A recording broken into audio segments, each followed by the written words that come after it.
Jeudi 29 novembre, bonjour à toutes et à tous, voici l'édition régionale. Merci d'être en notre compagnie. D'abord vos prévisions météo avec un temps de nouveau mitigé aujourd'hui et des nuages et des averses ce matin, puis cet après-midi le retour d'un temps en sec. Les nuages seront tout de même bien présents et le vent va se renforcer, des rafales jusqu'à 60-70 km par heure. Les températures elles restent tout de même supérieures au normal de saison avec 12 degrés à Saint-Omer et à Lille, 13 degrés à Dunkerque, Calais ainsi qu'à Boulogne. Les prévisions météo complètes après ce journal. Pour démarrer, tout d'abord, cette édition à l'approche de l'hiver, quand les jours sont courts et que l'on profite du chauffage à la maison, comme chaque année, nous insistons sur la vigilance concernant le monoxyde de carbone, la région étant la plus exposée de France aux intoxications chaque année. La cause principale, c'est évidemment des appareils de chauffage vieillissants, usés et mal entretenus, et la conséquence, c'est la prise en charge au centre hyperbare de l'hôpital Roger Salengro à Lille. Ici, les patients sont exposés à une pression supérieure à la pression atmosphérique, ce qui permet d'accroître l'oxygénation des tissus. Depuis 2012, le simple caisson hyperbare a laissé place à une pièce plus grande, plus évoluée, moins anxiogène surtout pour les patients. Chaque année, ce centre hyperbare traite près de 400 victimes d'intoxication au monoxyde de carbone dans la région. Explication sur place au micro d'Edil Gunaï. D'abord, quand on est sévèrement atteint, comme les patients en coma, on peut mourir, ça c'est une chose. D'ailleurs, quand vous ouvrez le journal, très régulièrement, vous voyez que des patients ont été découvertes mortes le matin chez eux par intoxication au monoxyde de carbone. Donc c'est un toxique grave, c'est la première cause de mort toxique en France actuellement. Et si on a des formes qui sont moins graves, on peut avoir des séquelles à type de troubles de mémoire, de céphalées persistantes, bref, des choses qui sont handicapantes pour la vie courante. Pour l'intoxication au monoxyde de carbone, le traitement est court, résumé à 1, voire 2 ou 3 séances.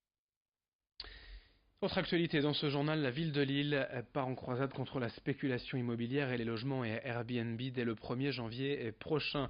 Les Lillois souhaitant mettre leur logement sur la plateforme de réservation devront se déclarer en mairie et tous les logements mis en ligne devront ainsi valoir un numéro d'enregistrement obtenu auprès de la ville, sans quoi le loueur s'exposera à une lourde amende de 50 000 euros. Une déclaration donc et une homologation, mais aussi ces logements ne pourront pas être loués plus de 120 jours par an, au risque également de payer une amende de 10 000 euros. Cette politique menée aussi à Paris a pour but de limiter l'expansion d'Airbnb, ce qui nuit selon la mairie de Lille à l'offre de logements. Explication au micro de Xavier Célie. Nous ne sommes pas dans une volonté d'être complètement restrictif sur Airbnb. On sait que ça répond à la fois à un besoin économique parfois des propriétaires de pouvoir louer le logement qu'ils habitent pour pouvoir s'offrir des vacances ou même améliorer leur quotidien. Mais au-delà de 120 nuits, on est dans un autre type de location. Ça n'est plus de la location de son logement principal pour améliorer son quotidien, mais plutôt pour nous une véritable recherche de rentabilité locative. Et donc on est sur un changement d'usage, donc avec un règlement défini en fonction des zones où on habite. Dans cette édition régionale, nous allons également sur le littoral à Calais en marge du projet de rénovation du front de mer pour permettre aux Calaisiens, mais aussi aux visiteurs de passage, de voir à quoi ressemblera cet espace dans les prochaines années. La mairie a fait appel à l'Université du Littoral pour modéliser le projet, le restituer en réalité virtuelle depuis quelques jours. Et donc jusqu'au 5 janvier, une borne interactive est à disposition au sein de l'hôtel de ville. Il suffit de mettre un casque pour se plonger en 2021 une fois le chantier terminé.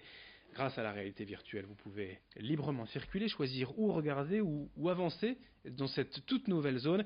Beaucoup de changements sur le front de mer de Calais, la création d'un espace dunaire, un solarium, des jeux, un nouvel espace de vie vers la plage et vers la mer. À découvrir presque en vrai. Explication au micro de Marine Kijek. J'ai même des gens qui sont pas forcément de Calais, qui viennent voir et qui ont l'habitude de venir se promener sur le front de mer de Calais et qui ont envie de voir ce qui va devenir, quoi. Voilà. Parce qu'il y a énormément de questions qui se posent, il y a des riverains qui sont inquiets, de savoir s'ils vont encore avoir leur parking, savoir s'il va y avoir une partie qui va disparaître, savoir s'ils vont encore avoir une vue sur la mer. Voilà, donc tout ça permet de... On peut leur répondre, on peut leur dire que oui, mais je trouve que la meilleure façon de leur répondre, c'est de les emmener dans le projet et de leur montrer exactement l'avenir, en fait. Et dans le reste de cette édition, on passe à toute autre chose avec le grand angle de la rédaction consacré à l'un des produits incontournables des fêtes, la bûche de Noël. À Saint-Sylvestre-Capelle dans les Flandres, le glacier Van den Castel élabore des desserts et des bûches glacées depuis 42 ans. C'est une fête à la gourmandise pour les clients qui poussent la porte de cet artisan glacier. Sapin 3 chocolats, village du Père Noël à la crème glacée spéculoos et traditionnelle bûche de Noël vont émoustiller vos papilles. Des produits élaborés ici à Saint-Sylvestre-Capelle au cœur des Flandres. Chaque jour, une quarantaine de salariés élaborent les desserts qui trôneront sur notre table de réveillon. Une période phare pour ce glacier. Ça représente 30% du chiffre d'affaires annuel. Et donc, on démarre cette fabrication dans le courant du mois de septembre, en renforçant nos équipes de fabrication. Et en fait, on stocke nos produits jusqu'au démarrage de notre activité en point de vente, qui se situe aux alentours du 15 novembre, selon les années. Ça nous permet de lisser cette fabrication sur en gros un petit 3 mois, et l'ensemble va être vendu sur 1 mois dans le courant du mois de décembre. Au total, 110 000 gâteaux glacés dont 70 000 bûches vont approvisionner 12 points de vente dans les Hauts-de-France à l'occasion des fêtes de fin d'année.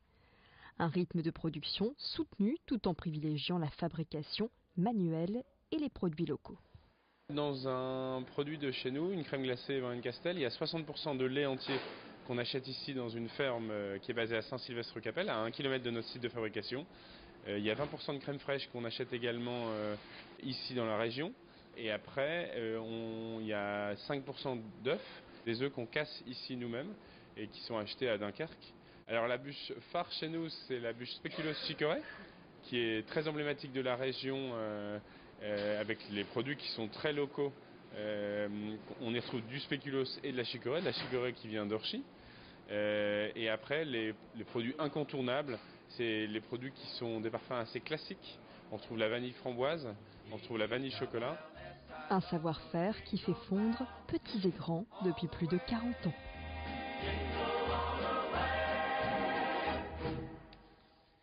Fin de cette édition régionale, merci de votre fidélité. D'autres infos bien évidemment dès le prochain quart d'heure. Dans moins de 8 minutes, une nouvelle édition du journal de la rédaction. Très bonne journée à toutes et à tous.